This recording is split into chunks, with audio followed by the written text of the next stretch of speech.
when it comes to the whole insurance issue, I'm going to walk through what I would say to somebody. This would not be the only thing you would say to somebody, but what I would say when somebody thinks I can handle this with my insurance. It comes from a authentic place in that for a lot of people, like my mother who's got Medicare and her Blue Cross Blue Shield supplement, when she goes to her eye doctor, she goes to her heart doctor, it costs zero. So a lot of people believe I've got this piece of plastic and it will be zero. And so we have to bring about a level of revelation, as well as a distinction between us and what you can get here in this office and what you're going to get anywhere else. So for all the team, as well as the doctors, the first thing to consider is that we don't take insurance. So you can't get what we have here anywhere else. So we've got to have that level of esteem and certainty about just who we are. You can't be loved like you're loved here. You won't get the kind of compassion like you'll get here, or attention to detail, or the excellence technically and as a doctor that you'll get here if you go there. So whether it's just that you don't take insurance or that you don't take that insurance, they've got to know, well, then you can't get us, and that has to mean something. For me, what my response is I'll ask somebody, does your insurance care about your health? And I need them to really think about that, because they're not necessarily thinking about that. Do they care about your spine? And hopefully they're going to respond if they're thinking about it. No, they don't. Well, what do they care about? That's correct. They just care about the money. Now, I know there's doctors on the list. Do they pick the absolute best doctors? Has that been your experience? Do you think that's what they do? Of course not. Who do they pick? They pick the cheapest doctors, the ones that are willing to water down and dilute the care so that it's cheaper for the insurance company. Because again, what are they trying to do? Help you? No, they're trying to profit. They're trying to make money. So finally, the most important thing is, if they're picking the doctors that are the cheapest doctors that offer the cheapest care, are you getting what you need to be healthy?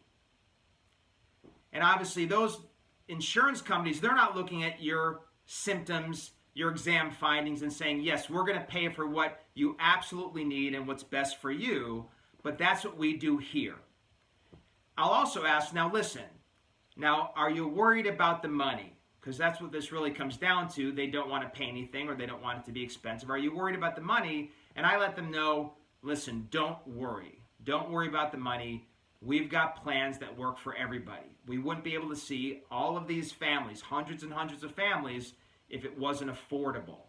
So that's how we handle it at the beginning. So that's either the team walking through, this is the front desk, it's a tech CA at the back, it's the doctor. Somebody's walking through with this patient the issue of insurance to get over that hump so we can get going. The other thing I'll share a lot is, we have sort of groups of people that come in. So they come in from Disney, or they come in from Universal Studios, or they come in from the school system, or from the police department. They come in from an area that we're familiar. We have lots of patients from there. We're familiar with the insurance, and of course we also know the insurance doesn't pay for this. I'll tell them, listen, we see hundreds of people from Disney. We have dozens of people from the police department. We have hundreds of people from the school system, and who have that exact same insurance, and they're able to afford our plan.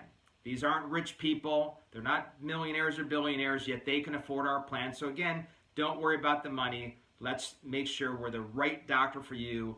And I know we are going to do this better than anyone else in the planet. And that's something the staff should really share a lot, that there's no better doctor on the planet than Dr. Matt. There's nobody better. Nobody trains harder. Nobody cares more about you. There's no better staff than us. Nobody will love you as much as we can. These are the distinctions, and people are willing to go away from their insurance even if it's expensive. I started a family the other day, and they realized we chose to stop going to the best doctor and went to the doctor in the insurance, and they don't have money. They're both teachers, and teachers in Florida make nothing. So they're like, Dr. Ben, can you get us on an affordable plan? We got to get back to somebody who cares about us and will offer the best care possible. And so, we did. We gave them a family plan, And now they're seeing me again. So the next piece here, now we've gotten past that first visit. We're over the insurance hump, and now we're going over the report leading into the care plan where they're going to see you don't take my insurance or it doesn't cover much. So here are a couple ways we kill the insurance objection. And that's what this whole video is about, killing the insurance objection. And it's a metaphor for killing any objection because we do have to crush objections. We don't just touch on objections. We need to annihilate them and make sure they're no longer an issue. So my classic thing I do is I show an x-ray of a woman who's a baker at Disney. So of course, being from Disney, she's got the co-payment that's only $10 on an insurance HMO that I'm not on. I don't accept that insurance. So she saw this chiropractor on the HMO for $10 a visit for 8 years. And here's what her x-ray looks like. And we show the x-ray, and what you're looking for, if you've done a good enough job prior to that, talking about what an x-ray is supposed to look like, when they see this woman's x-rays, they gasp. You know, like, oh my God, that's terrible. And I mentioned that, you know, it's been 8 years, and this is the result. And look what it is. And I asked them, you know, what is this spine, what's this x-ray doing to her body? And they have to be able to tell me. It's damaging the nerve system. It's breaking down nerves. It's causing organs to malfunction, leading to disease, and can kill this person soon. I need to make sure at that point they can feed that back to me. And then I tell the story that this person, you know, and I make sure it's relevant to them. So if you have a neck like this, these are concerns you would have sitting there, you know, when you go back and see your x-rays, that she has had a carpal tunnel surgery that did not work.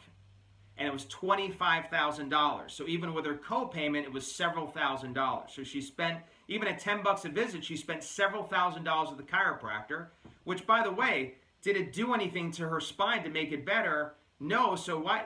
I always say to people like this, save the $3,000, $4,000 in $10 co-payments and have your husband or wife crack your back.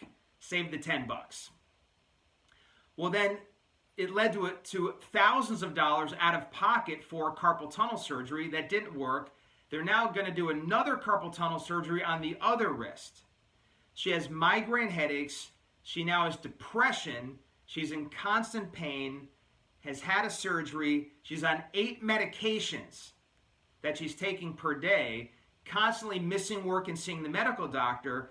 All in all, over those 8 years, we determined she had spent $75,000 out of pocket, even though she has an HMO. And she couldn't be more sick and unhealthy, and she's only 35. So finally, somebody dragged her in here. I mean, kicking and screaming, because now she's got to go off the insurance, which for a lot of people, that's this unthinkable step, but somebody made her come here. We then saw her the right amount of times. We provided the right type of care. She had home care. I mean, in the past, she'd never done any home care. Are you going to get your neck adjusted and change all the ligaments, soft tissues? I mean, are you going to have a curve come back to your neck without doing anything to change those tissues? Of course not. So she had home care that she did. And, you know, and we have shown them, you know, this is what the home care looks like. So now this is what her neck looks like 60 days later. What we show them is we actually use her normal as the normal explanation that we got into prior to going over her case. So her neck is the normal x-ray only 60 days later. So now that her neck is corrected, do you think she needed the carpal tunnel surgery? And they always say no. How do you think even the original wrist that had the carpal tunnel surgery is doing? Well, a lot better. It's permanently damaged by the surgery, but it's a lot better. Of those 8 medications, how many do you think she's on now? That's right, it's 0. How often do you think she misses work now? That's right, never. How many visits to the medical doctor does she go to now? Well, not never, but very, very rarely. So yes, our care isn't $10 a visit. It's several $1,000s to correct a spine like this. So you might spend $4,000 or $5,000 to correct this, but it would have saved 8 years of misery, $75,000 in expenses, and what else happened? She's well. So her life is great. She feels good. She's back to enjoying life and hobbies. She's back to being a mom and a wife. And where she had spent $75,000 over 8 years before, how much money do you think she's spending now on her health? I mean, maintenance is really inexpensive for chiropractic. She's coming and seeing us once a week. She's coming to the classes to make sure she's leading the right lifestyle. She's now spending just, very little money now, and she's well. Most importantly, she's not dying, she's well. So that's one way we kill it. We then go into a low back x-ray and kill it again. Here's a guy that was seeing the HMO doctor. He's got a scoliosis, is supposed to have a $50,000 disc surgery, and he just was diagnosed with stage 1 colon cancer. So before the disc surgery, a family member of his said, that's it, no more HMO chiropractor, and they dragged him in here kicking and screaming to see me. So we saw him again, the right care, the right number of times per week, the right home care, the right rehab in and out of the office. And once again, we show them the normal lumbar x-ray. That's, you guessed it, his x-ray after 60 days. And now let me ask you, did he need the $50,000 surgery? Of course not. Does he need any of the medications he was on? Of course not. He's a roofer. What do you think he's back to being able to do again? His job. He's able to make a living again and continue making a living. Let me ask you about the cancer. Now that the nerves going to the colon are healthy, what do you think happened to that phase 1 cancer?